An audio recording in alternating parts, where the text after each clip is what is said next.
তুমি কি জানো একজন মানুষ সত্যের খোঁজে নিজের পরিবার, দেশ এবং কি সবকিছু ছেড়ে দিয়েছিলেন?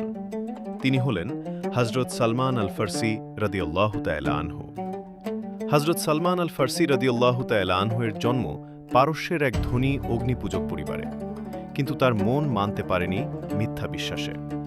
সত্যের খোঁজে তিনি বেরিয়ে পড়লেন এক দেশ থেকে আরেক দেশে, পারস্য থেকে দামেস্কে, দামেস্ক থেকে নিনেভে, নিনেভে থেকে আমুরিয়া, আমুরিয়া থেকে বসরা, বসরা হয়ে ওয়াদিউল কুরা।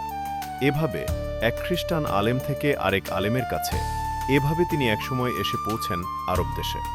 কিন্তু একসময় তিনি দাস হিসেবে বিক্রি হয়ে গেলেন। শুরু হলো তার দাসের জীবন। অবশেষে মদিনায় এসে তিনি সাক্ষাৎ পেলেন তার কাঙ্ক্ষিত সত্যের খোঁজ। সাক্ষাৎ পেলেন মানবতার মুক্তির দূত, সত্যের বাহক হযরত মুহাম্মদ মুস্তাফা সাল্লাল্লাহু আলাইহি ওয়াসাল্লামের। আর তখনই বুঝলেন, এই তো সেই সত্য যা তিনি শত বর্ষ থেকে খুঁজে ফিরছেন, যা তিনি শিশুকাল থেকে খুঁজে ফিরছেন। আর এর মধ্যে কেটে গেছে শত বছরের একটা জীবন। তিনি ইসলাম ধর্মের দীক্ষা অর্জন করলেন। হযরত সালমান ফার্সি রাদিয়াল্লাহু তাআলা আনহুর জীবন থেকে শিক্ষা: সত্যের জন্য ত্যাগ করতে হয়, আর আল্লাহ তাআলা কখনো সত্য অনুসন্ধানকারীকে নিরাশ করেন না।